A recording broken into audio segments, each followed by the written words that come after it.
Mwambia kabla nioe, nilipiga raka mbili zangu pale nikainuka huyo. Kisha baada ya kuwa nishamchagua mwanamke, nishamposa, tushapeleka maneno, tushapeleka sijui ni bagi, ni pesa, kila kitu, nikaswali istikhara. Hatuijui istikhara. Leo tukiulizwa istikhara inajibika vipi? Kwambia mimi niliswali istikhara, nikasikia moyo wangu lile jambo nimeliona, moyo wangu alitaki tena, nikaona salatul istikhara haina mafungamano, wanachoona wanasema na moyo kabisa tena, haina mafungamano na nafsi yako kabisa tena, bali nafsi, wama ubarri'u nafsi inna an-nafsa la amaratun bisu. Ukisikiza nafsi itakuelekeza pabaya, haina mafungamano. Narudia tena, salatul istikhara haina mafungamano na moyo. Sijui nimeswali nikaona kuwa bwana huyu mwanamke, haina mafungamano.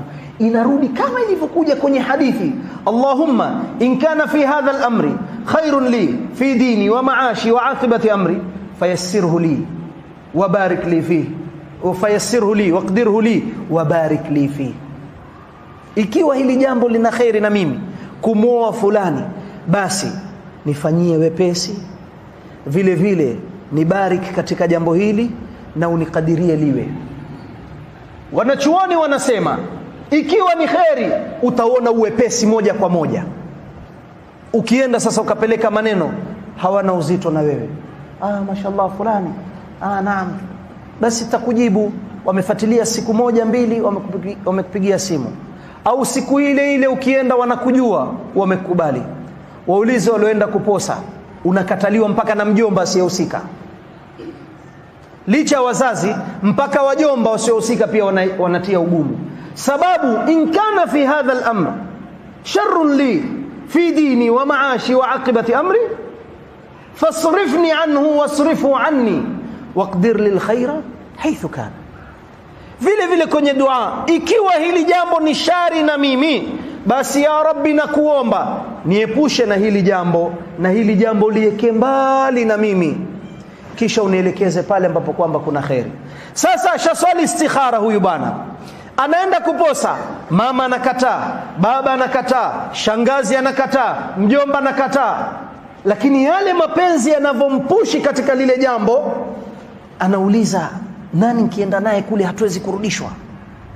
Anaambua fulani, mchukue shekhe fulani watamstahi, anampeleka shekhe. Asiangalie kuwa dua ameomba, ikiwa jambo hili lina shari basi lieke mbali na mimi. Tayari asharudishwa, lakini king'ang'anizi, hawanitaki kwa kuwa sina pesa. La, sio masala kuwa una pesa. Wallahi kama ni khairi na wewe, tajiri wa matajiri, Allah anaweza kuulainisha moyo wake akakozesha binti yake. Wangapi wamefatwa kabisa kupewa ofa za kuozeshwa na watu wenye uwezo wao? Sio masala ya utajiri na umaskini. Naam, wako wengine wanaangalia mambo hayo, lakini wewe usirudishe dhana zako katika jambo lile. Eka yakini katika dua uliyoiomba, kama Mtume alivyosema, tukiomba ini kuwa tutajibika, kama nilivyoomba katika istikhara. Ikiwa halina khairi na mimi, basi Allah talieka mbali. Umeenda umeposa, umekataliwa, khalas. Umeenda sehemu nyingine, umeposa, umekataliwa, khalas. Endelea kusali istikhara. Umemwona mwingine, sali istikhara, na Allah subhanahu wa ta'ala atakadiria na atakuelekeza pale khairi ilipo.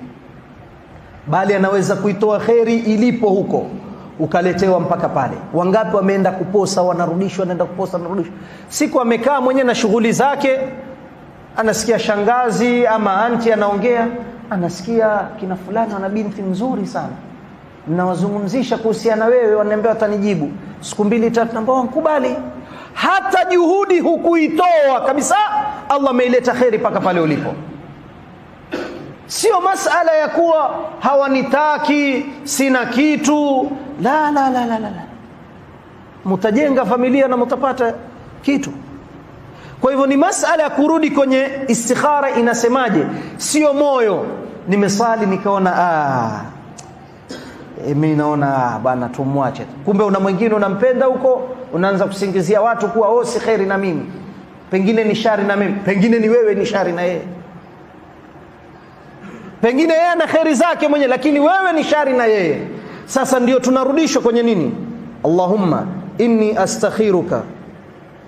Katika nini? Katika istikhara. Unaposali sasa sala mbili, kama ilivyokuja katika hadithi kabla hiyo, anasema kana nabii sallallahu alaihi wasallam yuallimuna salata al-istikhara fi umurina kulliha idha wa kana yaqul idha hamma ahadukum bil amri falyarka rak'atayn min ghairi al-fariidha thumma liyaqul. Sasa mtume anasema aswali raka mbili zisizokuwa za faradhi, kisha sasa awe ni mwenye kuja na dua ul-istikhara. Uijui Kiarabu utaileta Kiswahili sababu ni baada. Thumma liyaqul, kisha swali raka mbili awe ni mwenye kusema Allahumma inni astakhiruka bi'ilmik wa astaqdiruka biqudratik fa innaka ta'lam wa la a'lam wa anta 'allamul ghuyub. Unamuomba Allah, ewe ya Rabbi, mimi nataka nguvu kutoka kwako na naomba yaliyokuwa na khairi kutoka kwako, ni ruzuku yale yaliyokuwa na khairi na mimi. Hakika wewe unajua, mimi sijui. Ya Rabbi, anta 'allamul ghuyub, wewe ndiye ambaye kwamba unajua yaliyo ghaibu. Je, ni kweli kuwa umenikataa kwa kuwa sina pesa au ni la? Allah ndio anajua, yaache hivyo hivyo, usianze kuwachafua watu. Hawakukupenda, wana haki kama vile wewe una haki ya kuangalia katika wanawake wa mtaa mzima ukawakataa wote ukamtaka fulana, basi na wao wana haki unapokuja na wewe wakaangalia wakasema la, na sisi hatukutaki. Khalas. Sio masala kwa umekataliwa sasa unachafua familia nzima. Wale watu wa kuangalia maslahi, wale watu wa kuangalia pesa bana, sisi hatuna kitu, pangu pakavu tia mchuzi sisi, la. Wao nao wana haki ya kuozesha kijana wanayempenda. Kwa hivyo ni masala ya kurudi katika dua. Ukiona pana uzito liwache jambo. Sasa umeona kuwa pana jambo limeingia ni zito, sio masala ya moyo, sio masala nafsi. Kwa hivyo hili ni katika kujenga familia. Ukamchagua mwanamke, ulipo sasa muona unataka kwenda kumposa, ukasali istikhara. Sasa ukapeleka maneno, na ukishasali istikhara unaambiwa tawakkal ala Allah. Sio ukae usubirie pengine nitaota. Shetani anamuotesha mwanadamu, unajua hivyo. Ru'ya wanachoona nazigawanya tatu. Kuna ru'yatu min Allah, kuna ru'yatu min an-nafs, na kuna ru'yatu min ash-shaytan. Inawezekana